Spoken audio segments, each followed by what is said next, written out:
8월 11일입니다. 딱 7할. 지금 이 순간 여러분 집안에서 재물의 기운이 소리 없이 빠져나가고 있습니다. 매일 아침 아무도 모르게, 그런데 그 이유가 7할의 쌀 때문이라고 하면 믿으시겠습니까? 잠깐 생각해 보십시오. 지난달에 돈이 얼마나 들어왔습니까? 그리고 지금 통장에 얼마가 남아 있습니까? 분명히 벌었습니다. 분명히 아꼈습니다. 그런데 어디로 갔는지 모르게 사라졌습니다. 카드값, 관리비, 보험료, 대출이자, 이름도 없는 지출들이 들어오는 돈보다 항상 조금 더 많습니다. 여러분만 그런 게 아닙니다. 이 영상을 보고 있는 대부분의 분들이 지금 그 흐름 안에 있습니다. 많은 분들이 말합니다. 나는 원래 복이 없어. 열심히 해봤자 소용없어. 하지만 스님은 수십 년 동안 수많은 사람들을 봐왔습니다. 복이 없어서 가난한 게 아닙니다. 통로가 막혀 있는 겁니다. 재물은 기운을 따라 움직입니다. 그리고 그 기운의 통로는 여러분이 매일 아침 일어나서 하는 행동으로 열리기도 하고 닫히기도 합니다. 지금 이 순간에도 여러분 집 안에서는 그 통로가 닫혀 있습니다. 여기서 대부분의 분들이 놓치는 게 있습니다. 기운은 거창한 것으로 바꾸는 게 아닙니다. 이사를 할 필요도 없습니다. 비싼 부적이 필요한 것도 아닙니다. 절에 가서 큰 기도를 드릴 필요도 없습니다. 매일 아침 해가 뜨기 시작할 때 딱 7할의 쌀이면 됩니다. 이 작은 행위 하나가 집안의 기운을 바꾸고 재물의 통로를 열기 시작합니다. 그런데 진짜 문제는 따로 있습니다. 7할의 쌀을 어디에 두느냐를 모르면 오히려 역효과가 납니다. 잘못된 자리에 두는 순간 재물이 들어오는 방향이 아니라 나가는 방향이 열립니다. 지금 혹시 집에 뭔가를 두고 있는데 계속 안 풀리는 분 계십니까? 그 이유가 바로 이겁니다. 위치가 잘못된 겁니다. 조상님은 항상 여러분 곁에 있습니다. 떠나신 게 아닙니다. 잊으신 게 아닙니다. 다만 연결이 끊겨 있을 뿐입니다. 전화기를 꺼놓으면 아무리 전화를 해도 받을 수 없습니다. 조상님도 마찬가지입니다. 연결고리가 없으면 도울 수가 없습니다. 7할의 쌀은 그 연결고리를 다시 여는 행위입니다. 매일 아침 반복함으로써 조상님께 신호를 보내는 겁니다. 저 여기 있습니다. 저를 기억해 주십시오. 이대로 두셔도 됩니다. 아무것도 바꾸지 않으셔도 됩니다. 하지만 그 결과는 지금까지와 정확히 똑같이 반복될 것입니다. 월급날 통장에 돈이 들어오고 며칠 뒤 다시 바닥이 되는 그 흐름이 내년에도 내후년에도 이어질 것입니다. 스님이 오늘 말씀드릴 것은 세 가지입니다. 왜 하필 쌀인가? 왜 반드시 7할이어야 하는가? 그리고 어느 자리에 두어야 하는가? 이 세 가지를 모르면 아무리 정성을 들여도 기운이 움직이지 않습니다. 반대로 이 세 가지를 알고 30일만 실천하면 돈의 흐름이 눈에 띄게 달라집니다. 실제로 그 변화를 경험한 분들이 있습니다. 그분들 이야기는 잠시 후 해드리겠습니다. 그 전에 7할에 쌀을 두는 위치를 잘못 알고 계신 분들이 생각보다 많습니다. 화장실이나 신발장 위에 두고 계신 분 치우십시오. 그 이유는 다음에 말씀드리겠습니다. 지금은 먼저 왜 쌀인지, 왜 7할인지부터 설명드리겠습니다. 이 부분을 모르면 나머지가 의미 없습니다. 쌀입니다. 여러분이 매일 먹는 그 쌀, 냉장고 옆 쌀통 안에 담겨 있는 그 평범한 쌀이 수천 년 동안 우리 조상들이 가장 신성하게 여긴 기운의 결정체입니다. 그런데 우리는 그것을 잊었습니다. 생각해 보십시오. 제사상을 차릴 때 제일 먼저 올라가는 것이 무엇입니까? 돈이 아닙니다. 꽃이 아닙니다. 쌀로 지은 밥입니다. 왜 그렇겠습니까? 조상님들이 아무 이유 없이 수천 년 동안 그 자리에 밥을 올렸겠습니까? 쌀에는 다른 어떤 것에도 없는 특별한 기운이 담겨 있기 때문입니다. 쌀이 자라는 과정을 한번 생각해 보십시오. 봄에 씨앗을 심습니다. 여름 내내 뜨거운 햇빛을 받습니다. 가을에 결실을 맺습니다. 하늘의 햇빛, 땅의 영양, 물의 기운, 이 세 가지가 하나의 알갱이 안에 응축됩니다. 천지의 기운이 쌀 한 알 안에 담겨 있는 겁니다. 이것이 쌀이 단순한 음식이 아닌 이유입니다. 그런데 여기서 많은 분들이 오해하는 것이 있습니다. 아무 쌀이나 되는 거 아닌가요? 아닙니다. 마트에서 산 쌀을 그냥 봉투째 두는 것, 쌀통에서 손으로 한 줌 집어두는 것, 이것은 아무 의미가 없습니다. 오히려 정성 없는 기운을 그 자리에 두는 것과 같습니다. 쌀을 준비하는 방법이 따로 있습니다. 전날 밤 자기 전에 깨끗한 물에 쌀을 한번 씻으십시오. 그리고 작은 그릇에 담아 물기를 뺀 채로 하룻밤 두십시오. 이 과정이 왜 필요하냐? 쌀통 안에 오래 있던 쌀에는 보관되는 동안 쌓인 탁기가 있습니다. 물로 씻는 행위는 그 탁기를 제거하는 과정입니다. 깨끗하게 정화된 쌀이어야 전기로서 기능합니다. 이 부분이 가장 중요합니다. 아무리 좋은 자리에 두어도 쌀 자체가 준비되지 않으면 그 자리에 탁한 기운을 두는 것과 같습니다. 집안에 뭔가를 두고 있는데 오히려 나쁜 일이 생긴다는 분들 대부분이 이 과정을 건너뜁니다. 준비된 쌀인지 아닌지 이것이 첫 번째 차이입니다. 그렇다면 왜 7알인가? 6알도 아니고 8알도 아니고 왜 반드시 7알이어야 하는가? 이것은 단순한 숫자가 아닙니다. 동양 철학에서 7은 완성의 숫자입니다. 7일이 지나면 한 주가 완성됩니다. 7번을 반복하면 습관이 몸에 배기 시작합니다. 북두칠성은 7개의 별로 방향을 알려줍니다. 우리 문화에서 칠성님은 복과 장수를 관장하는 신입니다. 아이가 태어나면 칠성판 위에 눕혔습니다. 사람이 세상을 떠나면 칠성판 위에 모셨습니다. 태어나는 순간부터 떠나는 순간까지 7은 우리의 삶 전체를 감싸고 있는 숫자입니다. 6알은 왜 안 되는가? 6은 미완성입니다. 시작은 됐지만 아직 닫히지 않은 기운, 열린 채로 두는 것과 같습니다. 8알은 왜 안 되는가? 8은 과함입니다. 넘치는 기운은 흩어집니다. 채워지기 전에 밖으로 새어나갑니다. 딱 7알. 이 숫자에서 기운이 균형을 잡고 안정적으로 자리를 지킵니다. 스님이 이것을 직접 만들어낸 이야기라고 생각하시는 분, 수백 년 전 사찰의 기록을 보십시오. 스님들이 새벽 예불을 드리기 전 반드시 7가지를 준비했습니다. 곡식 7알을 올리는 의례가 전국 사찰의 공통으로 전해져 내려옵니다. 이것은 누군가 만들어낸 것이 아닙니다. 수백 년의 경험이 쌓여 남은 지혜입니다. 그런데 여기서 반전이 있습니다. 쌀의 종류도 맞고 숫자도 맞고 준비 방법도 맞았는데 효과가 없다고 하는 분들이 있습니다. 그 이유가 무엇이겠습니까? 세는 방법이 잘못된 겁니다. 쌀 7알을 셀 때 한 손으로 집어서 세는 분이 있습니다. 안 됩니다. 반드시 두 손으로 세어야 합니다. 왼손에 쌀을 모아두고 오른손에 엄지와 검지로 하나씩 옮기면서 세십시오. 하나, 둘, 셋, 넷, 다섯, 여섯, 일곱. 이 7번의 행위가 의도를 기운으로 변환하는 과정입니다. 더 중요한 것이 있습니다. 세는 동안 머릿속이 다른 곳에 있으면 안 됩니다. 오늘 회의가 있는데 아이 학교 준비해야 하는데 어제 그 일은 어떻게 됐지? 이런 생각이 머릿속을 채우고 있다면 7알을 세는 행위는 의미를 잃습니다. 손끝에 집중하십시오.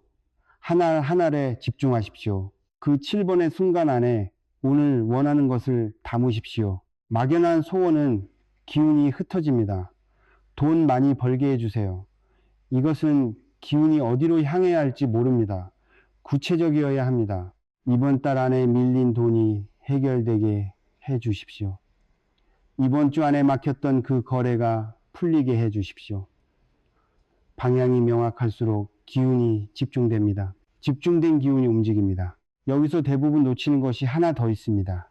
소원을 담을 때의 감정입니다. 불안한 마음으로 빌면 불안한 기운이 담깁니다. 조급한 마음으로 빌면 조급한 기운이 담깁니다. 차분하게 이미 이루어진 것처럼 감사한 마음으로 담으십시오. 이미 오고 있습니다. 감사합니다. 이 마음이 7알의 쌀 안에 담길 때 기운의 질이 완전히 달라집니다. 30일을 실천한 분들의 이야기가 있습니다. 처음 7일은 아무것도 느끼지 못했다고 합니다. 그냥 7알에 쌀을 두는 습관이 생겼을 뿐이라고. 그런데 10일이 지났을 때 이상하게 지출이 줄었다고 합니다. 살 것 같았는데 안 사게 되고 나갈 것 같았던 돈이 나가지 않았다고. 이것이 기운이 움직이기 시작하는 첫 번째 신호입니다. 이건 우연일까요? 아닐 수도 있습니다. 기운이 정렬되면 사람의 판단이 달라집니다. 불필요한 소비가 줄어듭니다. 집중력이 높아집니다. 기회를 놓치지 않게 됩니다. 결과적으로 돈이 모입니다. 마법이 아닙니다. 기운의 변화가 사람을 바꾸고 사람의 변화가 현실을 바꾸는 것입니다. 그런데 진짜 중요한 것은 지금부터입니다. 쌀을 준비하는 방법도 알았습니다. 칠알의 의미도 알았습니다. 세는 방법도 알았습니다. 이제 어디에 두어야 하는가? 이것이 핵심입니다. 같은 칠알의 쌀이라도 어느 자리에 두느냐에 따라 재물이 들어오는 방향이 열리기도 하고 나가는 방향이 열리기도 합니다. 여러분, 집에서 절대 쌀을 두면 안 되는 자리가 있습니다. 그리고 반드시 두어야 하는 자리가 있습니다. 그 두 가지 모두 다음에 말씀드리겠습니다. 집안을 한번 둘러보십시오. 지금 이 순간 여러분 집안에서 기운이 들어오는 자리가 있고 기운이 빠져나가는 자리가 있습니다. 이 두 자리를 구분하지 못하면 아무리 좋은 것을 두어도 순간 효과가 사라집니다. 풍수에서는 이것을 이렇게 말합니다. 납기, 납피, 기운을 받아들이는 자리, 루기, 로키, 기운이 새어나가는 자리. 재물을 부르려면 납기 자리에 전기를 두어야 합니다. 루기 자리에 두면 그 전기마저 빠져나갑니다. 그렇다면 어떻게 구분합니까? 어렵게 생각하지 않아도 됩니다. 기운이 처음 들어오는 곳, 생명과 먹고 사는 것이 시작되는 곳, 뿌리와 연결된 방향, 이 세 가지를 기억하십시오. 첫 번째 자리입니다. 현관 안쪽 왼편, 문을 열고 들어왔을 때 왼쪽 방향. 이곳이 왜 중요한가? 밖에서 들어오는 모든 기운은 현관을 통해 집 안으로 들어옵니다. 좋은 기운도 나쁜 기운도 모두 이 문을 통해 들어옵니다. 그 기운이 처음 닿는 자리가 현관 왼편입니다. 이곳에 칠알의 쌀을 작은 접시에 담아 두십시오. 크고 화려한 접시가 아니어도 됩니다. 작고 소박한 접시면 충분합니다. 눈에 잘 띄지 않는 곳에 두십시오. 현관 한쪽 구석, 신발장 왼쪽 안쪽, 가족들이 모르게 조용하게, 왜 가족 모르게 두어야 하는가? 이건 나중에 자세히 말씀드리겠습니다. 지금은 한 가지만 기억하십시오. 기운은 조용할 때 쌓입니다. 시끄러울 때 흩어집니다. 두 번째 자리입니다. 부엌 창문 근처 오른쪽 모서리. 부엌 큰 집 안에서 재물과 건강의 기운이 동시에 흐르는 공간입니다. 불을 다루는 곳, 음식을 만드는 곳, 생명을 유지하는 기운이 매일 만들어지는 곳. 이 공간의 기운이 안정되면 먹고 사는 걱정이 줄어듭니다. 생기의 불안이 가라앉습니다. 부엌 창문 근처를 선택하는 이유가 있습니다. 창문은 기운이 환기되는 통로입니다. 묵은 기운이 나가고 새 기운이 들어오는 자리, 그 근처 오른쪽 모서리, 이 자리에 칠알의 쌀을 두면 부엌 안의 기운이 순환하면서 쌀의 전기가 공간 전체로 퍼집니다. 여기서 반드시 확인해야 할 것이 있습니다. 부엌 창문이 없는 경우 또는 부엌기 창문과 멀리 떨어진 경우, 이럴 때는 가스레인지 오른쪽 모서리에 두십시오. 불의 기운 옆에 쌀의 기운을 두는 것, 이것은 생명에너지를 증폭시키는 배치입니다. 단, 불꽃이 직접 닿는 자리는 안 됩니다. 열기가 직접 전달되지 않는 거리를 유지하십시오. 세 번째 자리입니다. 이것이 가장 중요합니다. 조상님 사진이나 위패가 있는 방향. 집마다 다를 수 있습니다. 조상님 사진이 없는 분도 있습니다. 위패가 없는 분도 있습니다. 그런 분들은 북쪽 방향 창가, 북쪽은 뿌리의 방향입니다. 조상과 연결되는 방향입니다. 우리가 어디서 왔는지를 가리키는 방향입니다. 이 자리에 칠알의 쌀을 두는 것은 단순히 기운을 두는 것이 아닙니다. 조상님께 신호를 보내는 것입니다. 저 여기 있습니다. 잊지 않고 있습니다. 도와주십시오. 이 신호가 매일 아침 반복될 때 조상님의 음덕이 움직이기 시작합니다. 그런데 이 부분에서 많은 분들이 놓칩니다. 북쪽 방향이 어딘지 모르는 분들이 있습니다. 스마트폰 나침반 앱을 여십시오. 지금 있는 방에서 북쪽이 어딘지 확인하십시오. 그 방향 창가나 벽 앞에 작은 접시에 7알에 쌀을 올려두십시오. 세 자리를 정리하겠습니다. 현관 안쪽 왼편, 부엌 창문 근처, 오른쪽 모서리, 조상 방향 또는 북쪽 창가. 이 세 자리가 납기의 자리입니다. 기운이 들어오고 머무는 자리입니다. 이제 절대 두면 안 되는 자리를 말씀드리겠습니다. 이 부분이 더 중요할 수 있습니다. 좋은 자리에 두는 것보다 나쁜 자리를 피하는 것이 더 빠르게 기운을 바꿉니다. 첫 번째로 피해야 할 자리, 화장실. 화장실은 탁기가 가장 강하게 모이는 곳입니다. 오염된 기운, 배출되는 기운.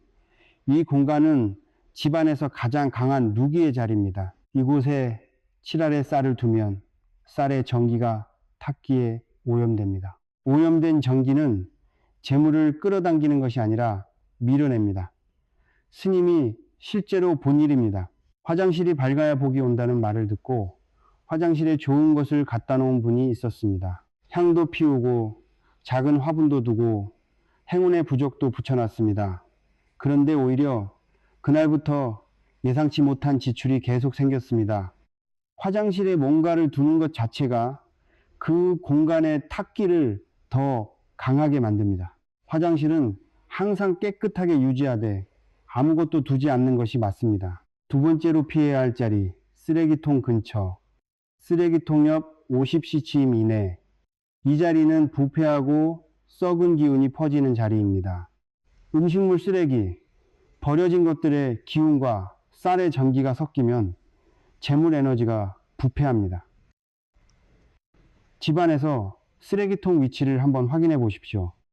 부엌 쓰레기통이 어디 있습니까? 혹시 쌀통 바로 옆에 있습니까? 쌀통과 쓰레기통이 나란히 있는 집. 이 집은 재물의 기운이 시작부터 오염됩니다. 지금 당장 쓰레기통을 반대쪽으로 옮기십시오. 이것 하나만 바꿔도 기운이 달라집니다. 세 번째로 피해야 할 자리, 신발장 위. 신발장 위는 안 됩니다. 신발은 밖의 기운을 그대로 집 안으로 가져옵니다. 흙, 먼지, 길에서 밟은 온갖 탁기.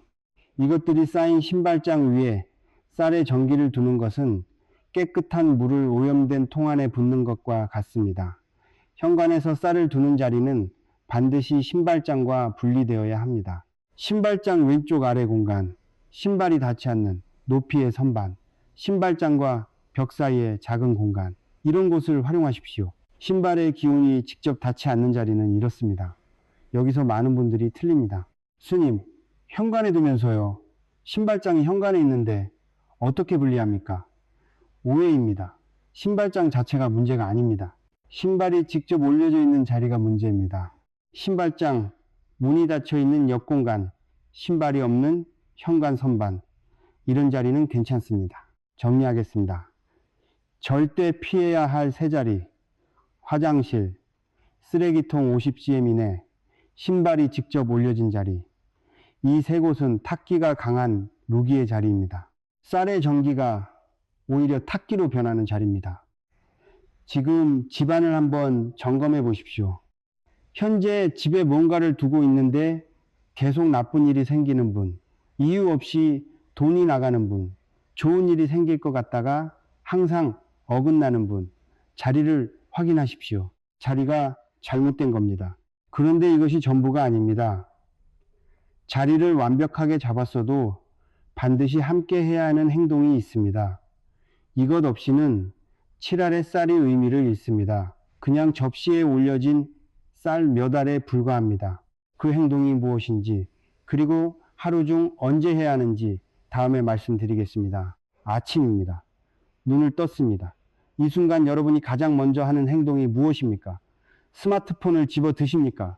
알람을 끄고 다시 눈을 감습니까? 아니면 그냥 멍하니 천장을 바라보십니까? 그 첫 번째 행동이 오늘 하루의 기운을 결정합니다. 하루 중 기운이 가장 열려 있는 시간이 있습니다. 해가 뜨기 시작하는 시간, 오전 5시에서 7시 사이. 이 시간은 음기가 물러가고 양기가 들어오기 시작하는 전환점입니다. 문이 열리는 순간입니다. 이 문이 열려 있는 동안 몸과 집의 기운을 어떻게 하느냐가 그날 하루의 흐름을 만듭니다. 7알의 쌀을 두는 행위는 반드시 이 시간 안에 해야 합니다. 점심 이후에 하면 어떻게 됩니까? 효과가 절반 이하로 줄어듭니다. 양기가 이미 기울기 시작하는 시간입니다. 문이 닫혀가는 시간입니다. 그 시간에 기운을 두는 것은 닫혀가는 문 사이에 억지로 무언가를 끼워 넣는 것과 같습니다. 그렇다면 새벽 5시 저는 어떻습니까? 이른 새벽 해가 뜨기 전 이 시간은 아직 음기가 가득한 시간입니다. 기운의 문이 열리기 전입니다. 이 시간에 쌀을 두는 것은 아직 열리지 않은 문 앞에 서 있는 것과 같습니다. 해가 지평선에 걸리기 시작하는 순간부터 그때가 시작입니다. 직장인은 어떻게 하냐고 물으실 수 있습니다. 출근 시간이 이르면 5시, 7시 사이가 불가능한 분도 있습니다. 괜찮습니다. 핵심은 시간이 아닙니다. 해가 뜬 직후 하루 중 가장 먼저 출근 준비를 시작하기 전, 세수하기 전, 밥 먹기 전, 그날 아침 가장 첫 번째 의도적 행동으로 7알에 쌀을 두면 됩니다. 이제 구체적인 루틴을 말씀드리겠습니다. 눈을 떴습니다. 가장 먼저 해야 할 것, 창문을 여십시오. 3초면 충분합니다. 완전히 열 필요 없습니다. 5cm만 열어도 됩니다. 이 행위의 의미가 무엇인가? 밤새 집안에 쌓인 묵은 기운을 내보내는 것입니다. 잠을 자는 동안 몸에서 나온 탁기, 밀폐된 공간에 고인 정체된 에너지, 이것을 내보내고 새벽에 신선한 기운을 드리는 것, 이것이 하루를 여는 첫 번째 행동입니다. 창문을 열고 나서 화장실로 가십시오. 세수를 하십시오. 손을 깨끗이 씻으십시오. 손은 기운을 전달하는 통로입니다. 더러운 손으로 쌀을 세는 것은 오염된 기운을 쌀에 담는 것과 같습니다. 세수 후 손을 깨끗이 닦고 나서 쌀통으로 가십시오. 쌀통 앞에 섰습니다. 잠깐 멈추십시오. 지금 이 순간만큼은 다른 생각을 내려놓으십시오. 오늘 해야 할 일, 어제 해결 못한 일, 아이 준비, 회사 보고서 전부 내려놓으십시오. 딱 1분입니다. 이 1분 동안만 지금 이 자리에 있으십시오. 왼손을 펴십시오.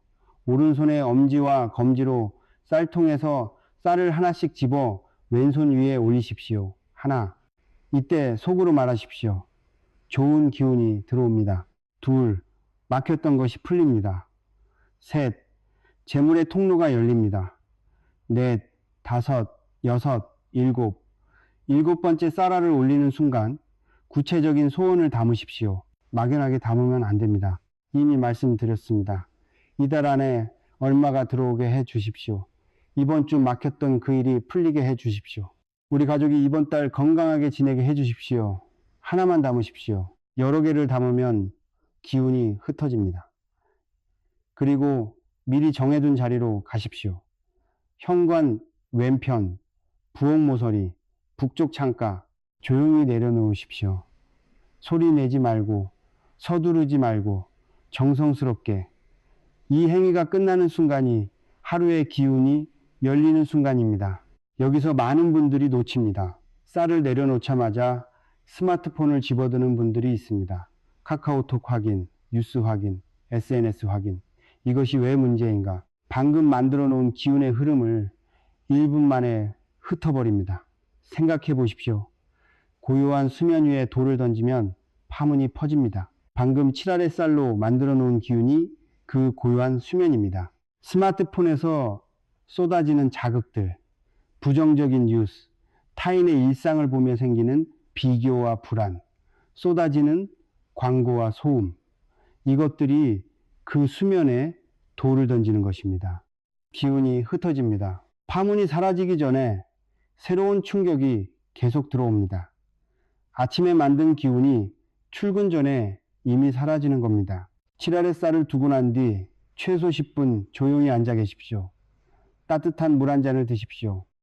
차여도 됩니다. 그냥 따뜻한 물이면 충분합니다. 이 10분이 기운을 굳히는 시간입니다. 방금 만들어 놓은 흐름이 자리를 잡는 시간입니다. 10분이 너무 길다고 느끼는 분, 처음에는 그럴 수 있습니다.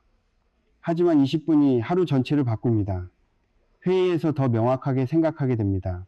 대화에서 더 차분하게 반응하게 됩니다. 선택의 순간에 더 좋은 판단을 하게 됩니다. 이것이 기운이 정렬된 사람의 하루입니다. 그런데 반전이 있습니다. 이 루틴을 완벽하게 지켰는데도 일주일이 지나도 변화가 없다고 느끼는 분들이 있습니다. 그 이유가 무엇이겠습니까? 루틴이 문제가 아닙니다. 집안의 다른 것이 기운을 계속 막고 있는 겁니다. 매일 아침 기운을 열어도 집안 곳곳에서 그 기운이 새어나가고 있다면 아무 소용이 없습니다. 양동이에 물을 붓는데 밑에 구멍이 나 있는 것과 같습니다. 30일 변화를 경험한 분들 이야기를 들어보면 공통점이 있습니다.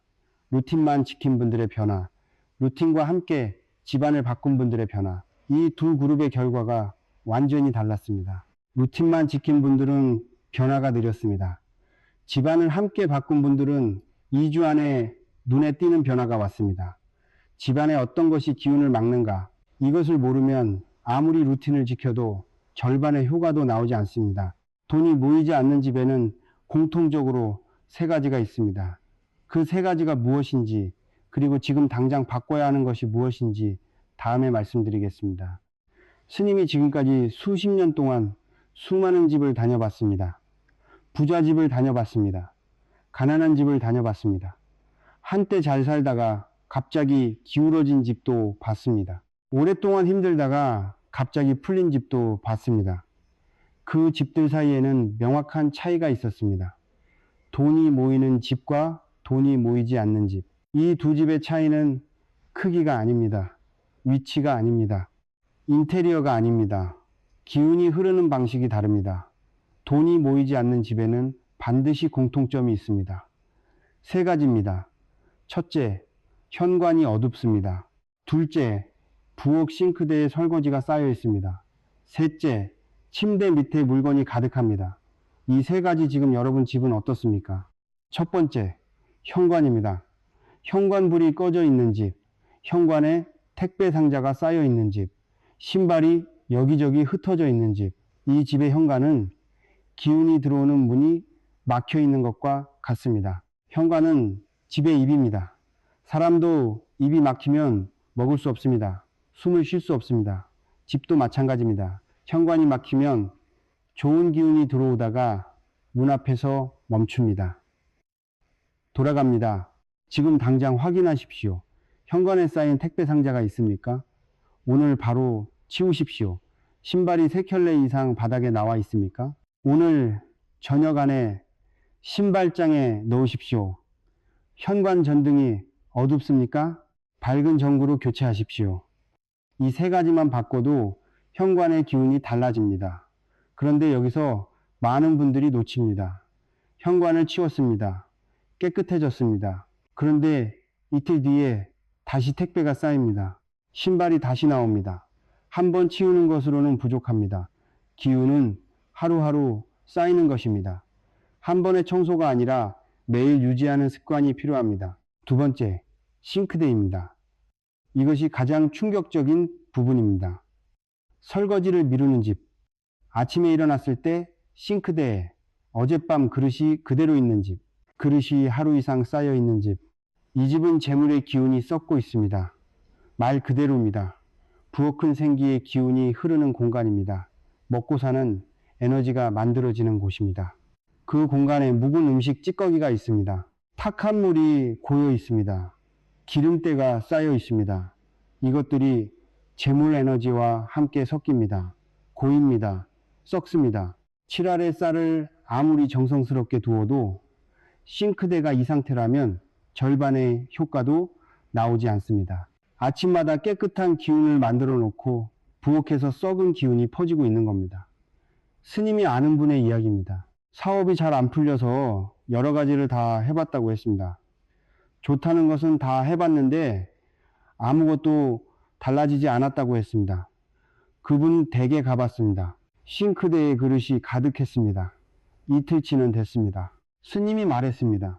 오늘부터 자기 전에 반드시 설거지를 끝내십시오. 딱 그것만 지키십시오. 한 달 뒤 연락이 왔습니다. 막혔던 거래가 풀렸다고 했습니다. 오랫동안 연락이 없던 거래처에서 갑자기 연락이 왔다고 했습니다. 설거지 때문이냐고 물을 수 있습니다. 스님은 이렇게 말합니다. 부엌의 기운이 바뀌면 그 집 전체의 기운이 바뀝니다. 기운이 바뀌면 사람이 달라집니다. 사람이 달라지면 현실이 달라집니다. 규칙은 하나입니다. 그날 사용한 그릇은 그날 안에 씻는 것. 자기 전까지 아무리 늦어도 아무리 피곤해도 이것이 부엌의 기운을 살아있게 하는 가장 기본적인 조건입니다. 세 번째, 침대 밑입니다. 지금 당장 침대 밑을 보십시오. 무엇이 있습니까? 계절 지난 옷이 담긴 박스, 오래된 이불, 사용하지 않는 전자제품, 몇 년째 꺼내지 않은 물건들. 이것이 왜 문제인가? 잠은 단순한 피로 회복이 아닙니다. 하루 동안 흐트러진 기운을 재정렬하는 시간입니다. 몸이 가장 열려있는 시간, 가장 무방비한 시간, 그 시간 동안 몸 바로 아래에서 무엇이 올라오고 있느냐? 침대 밑에 쌓인 모든 물건들, 이것들에서 탁기가 올라옵니다. 오래된 것들의 정체된 기운, 사용되지 않아 막혀버린 에너지, 이것이 자는 동안 몸 안으로 스며듭니다. 아침에 일어나도 개운하지 않은 느낌, 자고 나도 피곤한 느낌, 이유 없이 무거운 느낌. 혹시 이런 느낌이 있으십니까? 그것이 바로 침대 및 탁기의 신호입니다. 잠을 자는 동안 기운을 회복해야 하는데 오히려 탁기를 흡수하고 있는 겁니다. 아침마다 재물 기운이 0에서 시작하는 게 아니라 마이너스에서 시작합니다. 매일 아침 빚을 지고 하루를 시작하는 것과 같습니다. 침대 밑을 비우십시오. 지금 당장 다 꺼내십시오. 버릴 것은 버리십시오. 보관할 것은 다른 곳에 두십시오. 침대 밑은 비어 있어야 합니다. 공기가 통해야 합니다. 기운이 흘러야 합니다. 침대 밑을 비운 날 밤 잠이 달라집니다. 이것은 스님의 말이 아닙니다. 실제로 경험한 분들의 이야기입니다. 깊이 잠든다고 합니다. 아침에 일어났을 때 가볍다고 합니다. 이유 없이 기분이 좋다고 합니다. 이것이 기운이 정렬되기 시작하는 첫 번째 신호입니다. 현관, 싱크대, 침대, 밑. 이 세 가지를 바꾸면 집안의 기운이 달라집니다. 7알의 쌀의 효과가 2배, 3배로 증폭됩니다. 그런데 반전이 있습니다. 이 세 가지를 전부 바꾼 분들 중에서도 여전히 돈이 모이지 않는 분들이 있습니다. 현관도 치웠습니다. 싱크대도 매일 닦습니다. 침대 밑도 비웠습니다. 그런데 왜 안 되는가? 집안은 바꿨는데 정작 바꾸지 않은 것이 있습니다. 집안에서 매일 기운을 만들어내는 것이 있습니다. 소리 없이 아무도 모르게 매일매일. 그것이 무엇인지 아십니까? 입입니다. 여러분의 입에서 나오는 말. 하루에 몇 번이나 이 말을 하십니까? 돈이 없어. 어차피 안 돼. 어차피 안 돼. 나는 원래 이래. 이 말 한마디가 집안에서 가장 강력한 기운을 만들어냅니다. 나쁜 방향으로. 현관을 아무리 깨끗이 해도, 싱크대를 매일 닦아도, 침대 밑을 비워도 이 말들이 매일 집안에 울려 퍼지면 그 기운이 모든 것을 덮어버립니다. 말이 기운을 어떻게 만드는지, 그리고 어떤 말이 재물을 가장 빠르게 쫓아내는지 다음에 말씀드리겠습니다. 말 한마디입니다. 아무 생각 없이 내뱉은 그 한마디가 여러분의 재물을 만들고 있습니다. 좋은 방향으로 아니면 나쁜 방향으로 매일 쉬지 않고. 믿기 어려우십니까? 생각해 보십시오. 씨앗을 심을 때 어떤 땅에 심느냐가 중요합니다. 말은 기운의 씨앗입니다. 그리고 그 씨앗이 심어지는 땅이 바로 집안의 기운입니다. 좋은 씨앗을 심으면 좋은 것이 자랍니다. 나쁜 씨앗을 심으면 나쁜 것이 자랍니다. 매일 어떤 말을 하느냐가 그 집의 기운을 만들어 갑니다. 하루를 돌아보십시오. 아침에 일어나서 가장 먼저 어떤 말을 하십니까? 아, 또 출근해야 해. 오늘도 힘들겠다. 돈이 없는데 어떡하지? 이 말들이 입에서 나오는 순간 아침에 7알의 쌀로 만들어 놓은 기운이 흔들리기 시작합니다. 이것이 왜 그런가? 말은 의도를 담은 진동입니다. 소리는 공기를 진동시킵니다. 그 진동이 공간에 퍼집니다. 공간의 기운이 그 진동을 흡수합니다. 부정적인 말의 진동, 절망적인 말의 진동, 포기하는 말의 진동, 이것들이 매일 집안에 쌓입니다. 쌓이고 쌓여서 그 집의 기운이 됩니다. 재물을 가장 빠르게 쫓아내는 말이 있습니다. 스님이 수십 년 동안 들어온 말들 중에 가장 위험한 말 3가지입니다. 첫 번째, 돈은 더러운 것이다. 이 말을 직접 하지 않아도 됩니다. 속으로 그렇게 생각하는 것만으로도 충분합니다. 돈 박히면 천에, 돈 때문에 사람이 변한다니까, 돈 있는 사람 치고 착한 사람 없어. 이런 생각들, 이런 말들, 무의식 속에 재물에 대한 거부감이 심어집니다. 생각해 보십시오. 여러분이 싫어하는 것이 가까이 오려 합니다. 어떻게 됩니까? 피하게 됩니다. 밀어내게 됩니다. 돈도 마찬가지입니다. 무의식이 돈을 더럽다고 생각하면 돈이 다가와도 본인이 먼저 밀어냅니다. 기회가 와도 잡지 않습니다. 좋은 제안이 와도 의심합니다. 돈이 될 일을 앞에 두고 스스로 물러납니다. 이것이 돈에 대한 무의식적 거부감이 현실에서 작동하는 방식입니다. 두 번째 위험한 말, 우리 집은 원래 이래. 이 문장이 얼마나 강력한지 아십니까? 우리 집은 원래 가난해. 우리 가족은 다 이렇게 살았어. 할아버지도 아버지도 그랬는데 나라고 다르겠어? 이 말은 단순한 체념이 아닙니다. 이 말은 조상님께 이렇게 말하는 것과 같습니다. 저는 도움받을 자격이 없습니다. 저는 바뀔 생각이 없습니다. 그냥 이대로 두십시오. 조상님이 도우려 해도 본인이 문을 닫아버리는 겁니다. 칠알의 쌀로 문을 열어놓고 입으로 그 문을 닫는 겁니다. 세 번째 위험한 말, 어차피 안 돼. 이 말이 가장 자주 나옵니다. 가장 무심코 나옵니다. 새로운 기회 앞에서 좋은 제안을 들었을 때, 뭔가 해보려는 마음이 생겼을 때, 어차피 안 될 텐데, 이 말 한마디가 막 움직이려던 기운을 그 자리에서 멈춰버립니다. 기운은 방향이 있습니다. 좋은 방향으로 흐르려 할 때 막히면 돌아갑니다. 어차피 안 되는 기운의 방향 앞에 벽을 세우는 말입니다. 이 세 가지 말 지금까지 해오셨습니까? 괜찮습니다. 알았으니까 바꾸면 됩니다. 모르고 한 것과 알고도 하는 것은 다릅니다. 이제 바꿔야 할 말을 알려드리겠습니다. 억지로 긍정적인 말을 하라는 게 아닙니다. 거짓말을 하라는 게 아닙니다. 기운의 방향을 바꾸는 말을 하라는 겁니다. 첫 번째, 돈이 없어 대신 지금은 흐름을 모으고 있어. 이 말의 차이가 무엇인가? 돈이 없어는 현재의 부족함을 선언합니다. 그 선언이 기운으로 굳어집니다. 지금은 흐름을 모으고 있어는 방향을 만듭니다. 모이는 방향, 쌓이는 방향, 기운이 그 방향을 따라갑니다. 두 번째, 어차피 안 돼. 대신 이번엔 다른 방법을 찾아보자. 호기 선언이 아니라 방향 전환입니다. 기운이 멈추지 않고 계속 흐릅니다. 세 번째, 이것이 가장 중요합니다. 아침에 칠알의 쌀을 내려놓는 순간 이 말을 하십시오. 오늘도 좋은 기운이 이 집에 머뭅니다. 소리 내어 하십시오. 작게라도 좋습니다. 속삭여도 됩니다. 이 한 문장이 칠알의 쌀의 기운을 살아있게 합니다. 공간 안에서 기운이 활성화됩니다. 왜 소리 내어 해야 하는가? 생각으로만 하면 기운이 안에 머뭅니다. 소리로 내면 기운이 공간으로 퍼집니다. 공간의 기운이 바뀌어야 현실이 바뀝니다. 여기서 반전이 있습니다. 말을 바꾸는 것만으로는 부족합니다. 말의 기운이 제대로 작동하려면 받아주는 존재가 있어야 합니다. 그 존재가 조상님입니다. 조상님은 말을 듣습니다. 매일 여러분의 집안에서 울려 퍼지는 말을 조상님은 듣고 있습니다. 한탄하는 소리, 포기하는 소리, 체념하는 소리, 이것을 매일 들으면 조상님도 돕기가 어렵습니다. 생각해 보십시오. 아끼는 자식이 매일 저는 안 돼요. 저는 못해요. 어차피 소용없어요. 이렇게 말한다면 부모 마음이 어떻겠습니까? 도와주고 싶어도 그 말이 막습니다. 조상님도 마찬가지입니다. 희망의 말을 하십시오. 감사의 말을 하십시오. 기대의 말을 하십시오. 좋아지고 있습니다.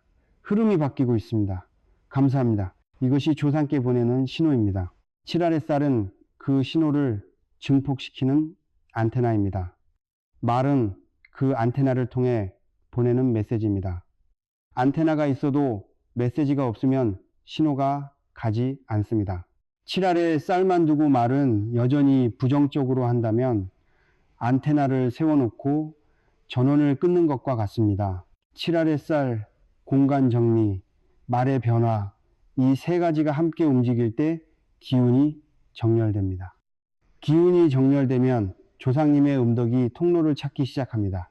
그렇다면 조상님의 도움은 실제로 어떤 방식으로 옵니까? 하늘에서 돈이 떨어지는 것처럼 오지 않습니다. 복권에 당첨되는 방식으로 오지 않습니다. 아주 자연스럽게 현실 속에서 여러분이 알아채지 못할 수도 있는 방식으로, 그 방식이 무엇인지, 그리고 30일 동안 실제로 어떤 변화가 일어나는지 다음에 말씀드리겠습니다. 조상님의 도움, 많은 분들이 오해합니다. 기도를 드리면 하늘에서 무언가 특별한 일이 생길 것이라고, 복권이 당첨될 것이라고, 갑자기 큰 돈이 생길 것이라고, 그래서 아무 일도 생기지 않으면 역시 소용없어라고 합니다. 조상님의 도움은 그런 방식으로 오지 않습니다. 번개처럼 오지 않습니다. 갑작스럽게 오지 않습니다. 강물처럼 옵니다. 소리 없이 자연스럽게 여러분의 일상 안에서 실제로 어떤 방식으로 오는지 말씀드리겠습니다. 첫 번째, 오래 연락이 없던 사람이 갑자기 연락을 해옵니다. 우연처럼 보입니다. 그냥 생각이 났다고 합니다. 그런데 그 연락이 예상치 못한 기회로 이어집니다. 일자리 제안, 사업, 협력, 오래된 빚이 돌아오는 것. 조상님이 그 사람의 마음을 움직인 겁니다. 두 번째, 막혔던 일이 갑자기 풀립니다. 몇 달 동안 답이 없던 것, 오래 기다리던 결과, 해결이 안 되던 문제, 어느 날 갑자기 아무 이유 없이 풀립니다. 이것도 우연처럼 보입니다. 하지만 기운이 바뀌면 막혔던 흐름이 움직이기 시작합니다. 세 번째, 예상치 못한 곳에서 돈이 들어옵니다. 환급금이 생깁니다. 잊고 있던 보험금이 나옵니다. 오래된 거래처에서 정산이 됩니다. 큰 돈이 아닐 수 있습니다. 처음에는 작은 금액입니다. 하지만 이것이 신호입니다. 재물의 통로가 열리기 시작했다는 신호. 네 번째, 나쁜 일이 비껴갑니다. 이것을 알아채는 분이 많지 않습니다. 생길 뻔했던 사고가 생기지 않습니다. 나갈 뻔했던 큰 돈이 나가지 않습니다. 터질 뻔했던 문제가 조용히 지나갑니다. 조상님의 도움은 들어오는 것만이 아닙니다. 나가는 것을 막아주는 것도 포함됩니다. 이 모든 것이 우연처럼 보입니다. 그렇습니다. 우연처럼 보입니다. 하지만 기운을 정렬하기 전과 후를 비교해보면 다릅니다. 예전에는 이런 일들이 없었습니다. 아니면 반대 방향으로 일어났습니다. 이것이 기운의 변화가 현실에서 작동하는 방식입니다.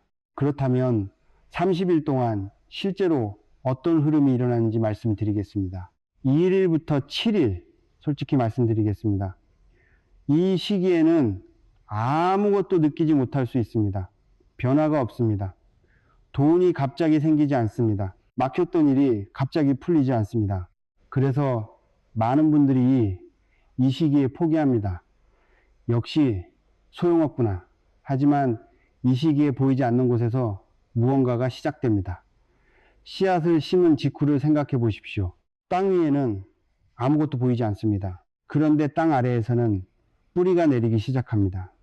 1일부터 7일은 뿌리가 내리는 시간입니다. 기운이 자리를 잡는 시간, 몸이 새로운 리듬에 적응하는 시간, 조상님과의 연결이 시작되는 시간. 그런데 이 시기에 한 가지 변화가 있습니다. 아침이 달라집니다. 전에는 일어나기 싫었는데 조금 가벼워지는 느낌이 옵니다. 전에는 하루가 무겁게 시작됐는데 무언가 조용한 기대감이 생깁니다. 이것이 첫 번째 신호입니다. 작지만 중요한 신호입니다. 8일부터 15일, 작은 행운이 생기기 시작합니다. 크지 않습니다. 티가 나지 않을 수 있습니다. 마트에서 계산했는데 예상보다 적게 나옵니다. 오래된 쿠폰이 발견됩니다. 할인 행사를 우연히 만납니다. 작은 것들입니다. 하지만 이것들이 이전에는 없었습니다. 이 시기에 중요한 것이 있습니다. 이 작은 행운들을 그냥 지나치지 마십시오. 별거 아니네. 이 정도가 뭐야? 이렇게 생각하는 순간 기운이 멈춥니다. 작은 것에 감사하십시오. 고맙습니다. 이 한마디면 충분합니다. 감사가 기운을 증폭시킵니다. 12일부터 22일, 주변이 달라지기 시작합니다. 사람들이 달라집니다. 예전에는 잘 연락하지 않던 사람이 먼저 연락을 해옵니다. 오랫동안 불편했던 관계가 자연스럽게 풀립니다. 좋은 사람이 가까워집니다. 나쁜 기운을 가진 사람이 자연스럽게 멀어집니다. 왜 이런 일이 생기는가? 기운이 바뀌면 사람이 바뀝니다. 여러분에게서 나오는 기운이 달라지면 그 기운에 반응하는 사람들이 달라집니다. 밝은 기운에는 밝은 사람이 모입니다. 탁한 기운에는 탁한 사람이 모입니다. 이것은 끌어당김이 아닙니다. 기운의 공명입니다. 그리고 이 시기에 중요한 일이 생깁니다. 누군가 기회를 가져옵니다. 작은 제안일 수 있습니다. 사소한 부탁일 수 있습니다. 하지만 그 안에 재물의 흐름이 연결되어 있습니다. 이 시기에 눈을 열고 있어야 합니다. 기회는 항상 사람을 통해 옵니다. 23일부터 30일, 돈의 흐름이 달라집니다. 눈에 보이는 숫자로 지출이 줄어듭니다. 이유 없이 사고 싶던 것들이 사고 싶지 않아집니다. 충동적인 소비가 줄어듭니다. 불필요한 지출이 자연스럽게 사라집니다. 수입이 늘어나는 경우도 있습니다. 예상치 못한 추가 수입, 오래된 미수금 회수, 새로운 수입원이 열립니다. 모든 분에게 같은 방식으로 오지 않습니다.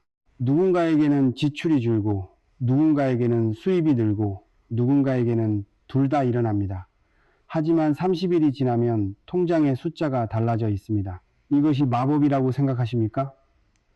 아닙니다. 기운이 정렬되면 사람이 달라집니다. 판단이 맑아집니다. 불필요한 것에 흔들리지 않습니다. 기회를 알아보는 눈이 생깁니다. 사람이 달라지면 행동이 달라집니다. 행동이 달라지면 결과가 달라집니다. 7알의 쌀은 그 시작점입니다. 그런데 많은 분들이 7일차에 포기합니다.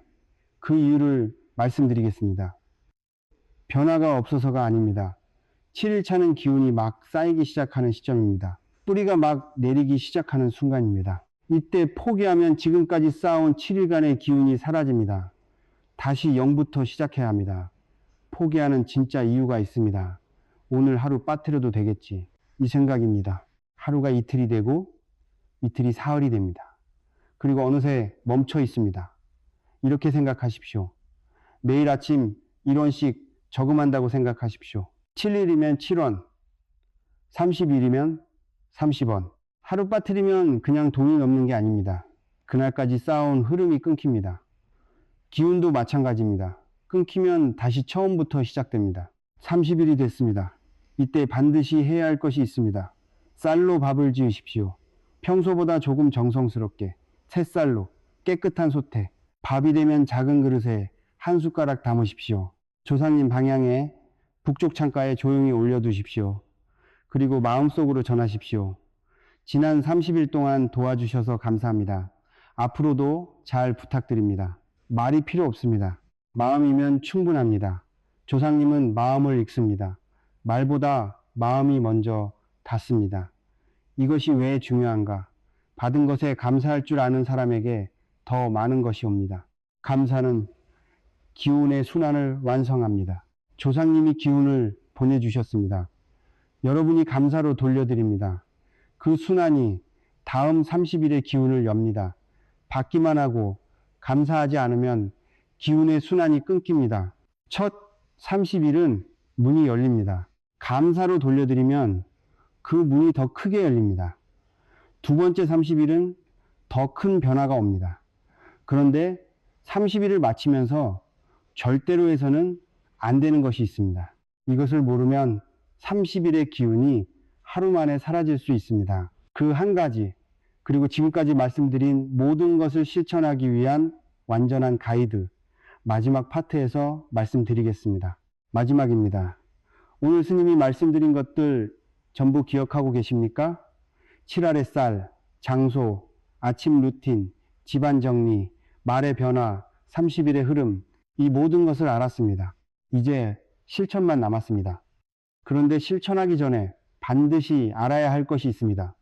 지금까지 말씀드린 모든 것을 지키면서 단 하나만 하지 않으면 됩니다.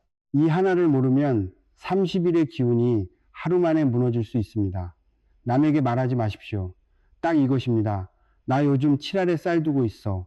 아침마다 이런 거 하고 있어. 풍수 때문에 집 바꿨어. 이 말을 하는 순간 지금까지 쌓아온 기운이 흩어집니다. 왜 그런가? 기운은 조용할 때 쌓입니다. 씨앗을 심고 나서 매일 파헤쳐서 확인하면 뿌리가 내리지 못합니다. 쌓아온 기운도 마찬가지입니다. 밖으로 드러내는 순간 그 기운이 외부로 분산됩니다. 더 중요한 이유가 있습니다. 믿지 않는 사람의 에너지가 있습니다. 그게 뭔 소용이야? 미신 아니야? 그런 거 믿어? 이 말들이 여러분을 향해 오는 순간 그 에너지가 여러분이 쌓아온 기운을 깎아냅니다. 여러분이 흔들리지 않을 자신이 있다면 상관없습니다. 하지만 솔직히 생각해 보십시오. 30일 중 3일쯤 됐을 때 아무 변화도 없는데 누군가 그게 무슨 소용이야 라고 한다면 흔들리지 않을 수 있습니까? 대부분은 흔들립니다. 그리고 멈춥니다. 조용히 하십시오. 혼자 하십시오. 30일이 지나고 나서 변화가 생기고 나서 그때 말씀하셔도 늦지 않습니다. 이제 전체를 정리하겠습니다. 완전한 가이드입니다. 하나씩 따라오십시오. 준비 단계. 오늘 밤 자기 전에 하십시오. 첫째, 작은 접시 3개를 준비하십시오. 화려하지 않아도 됩니다. 깨끗하면 됩니다. 둘째, 쌀을 깨끗한 물에 한번 씻으십시오. 작은 그릇에 담아 물기를 빼십시오. 하룻밤 두십시오. 셋째, 스마트폰 나침반 앱으로 집 안북쪽 방향을 확인하십시오. 넷째, 세 자리를 정해두십시오. 현관 왼편, 부엌 창문 근처, 오른쪽 모서리, 북쪽 방향 창가 또는 조상님 방향. 이것이 오늘 밤 해야 할 전부입니다. 어렵지 않습니다.